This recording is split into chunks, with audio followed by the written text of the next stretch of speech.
आप सभी का आज के सेशन में बहुत बहुत स्वागत है।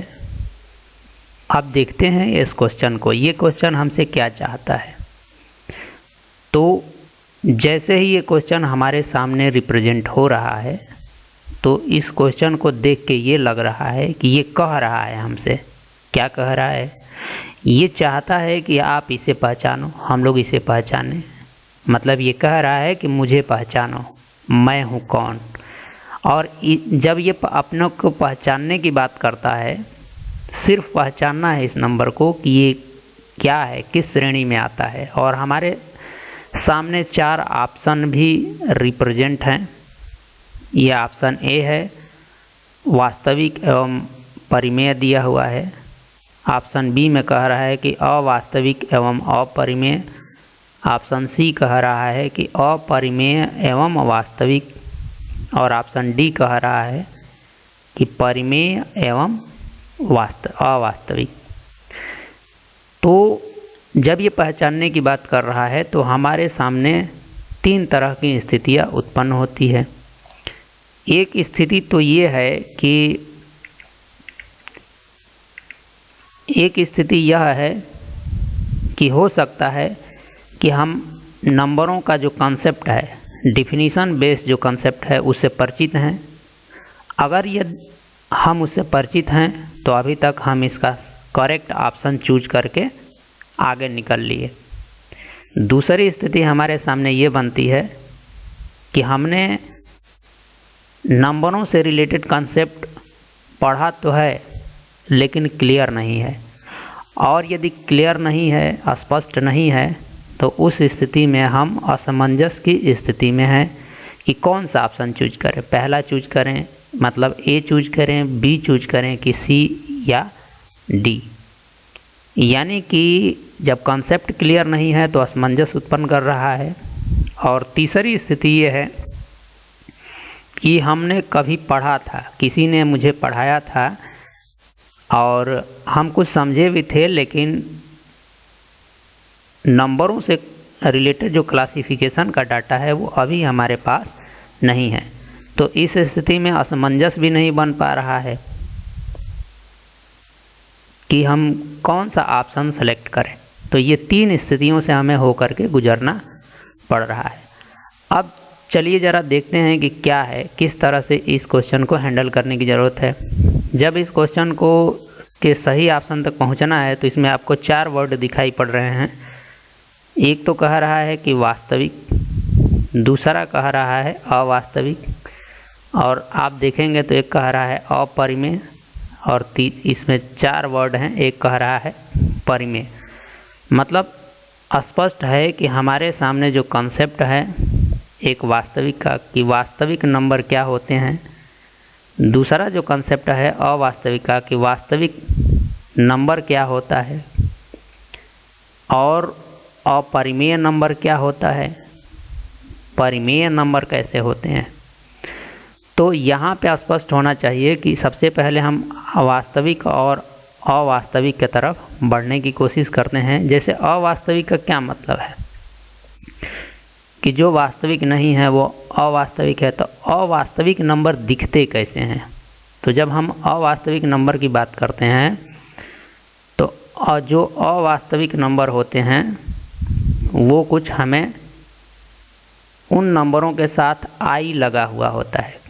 अब आप पूछेंगे कि ये आई क्या है। तो आई एक इमेजिनरी नंबर है जिसे आयोटा के नाम से जानते हैं, और इसकी वैल्यू इमेजिन किया गया है, एज्यूम किया गया है, माना गया है मैथमेटिशियनों द्वारा आई इज इक्वल टू √-1। अब जिन नंबरों के साथ ये आई लगा होगा, जिन नंबरों के साथ ये आई लगा होगा वो नंबर क्या हो जाएंगे, अवास्तविक। जैसे में अगर मान लीजिए कि लगा हो 2i, तो यह नंबर क्या हो गया, अवास्तविक। इसी प्रकार लगा हो 4i, तो यह नंबर क्या हो गया, अवास्तविक। या आप कह सकते हैं कि वे नंबर जिनको आप इस रूप में कन्वर्ट कर पा रहे हैं, इस रूप में कन्वर्ट कर पा रहे हैं, वो सब क्या हैं, अवास्तविक हैं। ठीक, इसका थोड़ा सा एक्सटेंडेड फॉर्म जब आप देखेंगे तो ये कुछ ऐसे भी दिख सकता है, 3 + 2i, तो ये नंबर भी क्या है, अवास्तविक है, यानी कि ये नंबर वास्तविक नहीं है। तो अब आप अपने नंबर के पास आते हैं, तो हमारा जो ये नंबर है 3 + √3, इसमें कहीं i नहीं है। i नहीं है मतलब ये अवास्तविक नंबर नहीं है, और जब ये अवास्तविक नंबर नहीं है तो ये क्या हो जाएगा, वास्तविक नंबर। तो जब आप यहाँ पे आएंगे तो जहाँ जहाँ अवास्तविक लिखा है वो वाला ऑप्शन तो हो नहीं सकता है, तो ऑप्शन बी गलत हो जाएगा, और ऑप्शन डी में भी देखिए अवास्तविक है, तो ऑप्शन डी भी क्या हो जाएगा, गलत हो जाएगा। अब हमारे सामने अब दो ऑप्शन बचते हैं, ऑप्शन या तो ऑप्शन ए सही होगा या तो ऑप्शन बी सही होगा। इसको छांटने के लिए क्या होना चाहिए, हमारे पास दो और शब्द हैं। एक शब्द है अपना परिमेय, और एक शब्द है अपना क्या, अपरिमेय।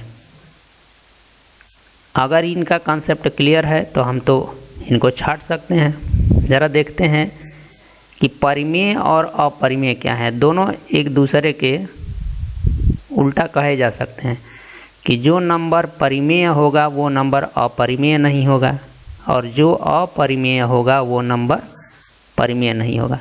तो किन नंबरों को अपरिमेय कहते हैं, कैसे नंबर वो होते हैं जिन्हें हम अपरिमेय कहते हैं, या वो कैसे नंबर होते हैं जिन्हें हम परिमेय कहते हैं। तो यहाँ पे अपरिमेय नंबरों के लिए कोई डिफिनीशन अभी तक बनाई नहीं गई है। बस हम ये कहते हैं कि जो नंबर परिमेय नहीं है उसे हम क्या कहते हैं, अपरिमेय नंबर कहते हैं। तो अब सवाल आता है कि परिमेय नंबर कैसा होता है भाई। तो परिमेय नंबर की डिफिनीशन बनाई गई है कि वह नंबर जिसे आप P/Q के रूप में रिप्रेजेंट कर सकें, P/Q के रूप में क्या कर सकें, लिख सकें। और कहा गया है कि जहाँ पे ये P और Q कैसा हो, तो ये इंटीजर होने चाहिए, दोनों के दोनों क्या होने चाहिए, इंटीजर्स होने चाहिए।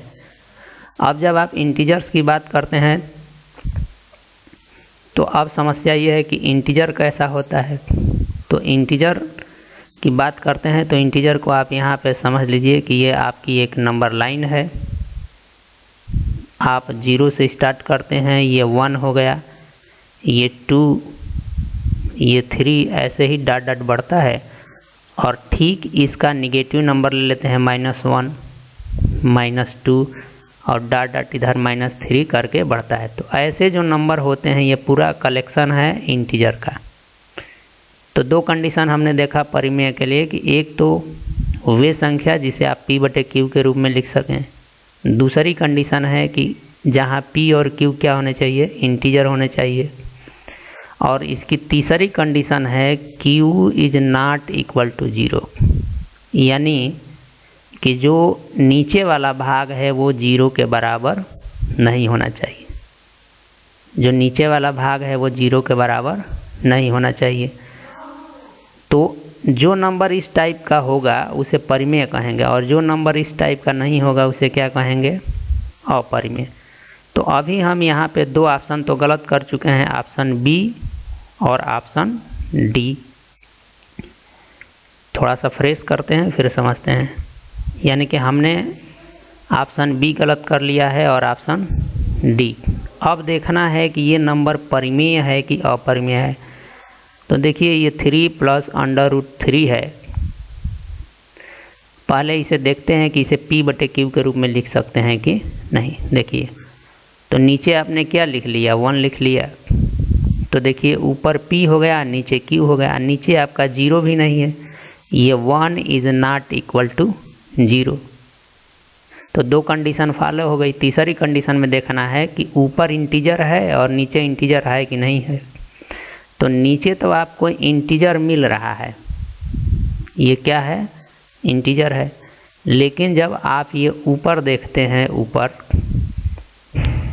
यानी कि 3 + √3, ये इंटीजर नहीं है। 3 + √3 इंटीजर नहीं है। तो यह क्या हुआ कि हमने जो ये P/Q के रूप की पूरी कंडीशन सेटिस्फाई कराने की कोशिश की तो ऊपर वाला इंटीजर नहीं मिला। इसका मतलब ये है कि यह परिमेय संख्या नहीं है। तो जब ये परिमेय संख्या नहीं है तो यहाँ पे परिमेय दिया हुआ है, तो ये वाला ऑप्शन अपना क्या हो जाएगा, गलत। और परिमेय नहीं है तो क्या है, अपरिमेय है। तो इस तरह से एक ऑप्शन बचता है, ये इसका सही होना इसकी मजबूरी है। तो ये जो हमारा है 3 + √3, यह एक कौन सा संख्या हो गई, अपरिमेय एवं वास्तविक। ध्यान रखना है, अपरिमेय एवं वास्तविक। एक दूसरा तरीका था, अगर आप इनको अलग अलग देखते, अगर अलग अलग हम लोग देखते, जैसे 3 को केवल देखिए तो 3 क्या है, परिमेय नंबर है। 3 क्या है, एक परिमेय है, और परिमेय है तो वास्तविक है। अब √3 की बात करते तो इसके नीचे 1 लिख लेते, तो ये देखते कि क्या है, ऊपर वाला ठीक है P/Q के रूप में लिख लिया, नीचे 0 नहीं है, लेकिन ये इंटीजर नहीं है। और ऊपर जब इंटीजर नहीं है तो ये P/Q के रूप में होते हुए भी एक कंडीशन को फॉलो नहीं कर रहा है, इसलिए ये परिमेय नहीं है। तो ये क्या हो जाता है, ये वाला पार्ट अपरिमेय, ये वाला पार्ट क्या हो जाता है, अपरिमेय। और जब परिमेय और अपरिमेय संख्याओं को आपस में जोड़ेंगे या आपस में घटाएंगे तो उसका जो भी रिजल्ट आएगा वो क्या आएगा, अपरिमेय। और जो वास्तविक संख्याएं होती हैं उसके 2 भाग होते हैं, यानी कि वास्तविक संख्या को इंग्लिश में कहते हैं हमारा रियल नंबर्स। तो इसके 2 भाग होते हैं, एक परिमेय और एक अपरिमेय। तो अपरिमेय संख्या भी कौन सी संख्या होती है, वास्तविक संख्या होती है। तो इस तरह से हमारा ऑप्शन सी सही हो जाएगा। मैं आशा करता हूँ कि ये डिस्कशन आपको अच्छा लगा होगा, आप एंजॉय किए हुए होंगे। मिलेंगे अगले सेशन में, अब तक मेरे साथ बने रहने के लिए आप सभी को बहुत बहुत धन्यवाद। और कुछ मिलेंगे अगले सेशन में, देखते हैं कुछ और इंटरेस्टेड क्वेश्चनों के।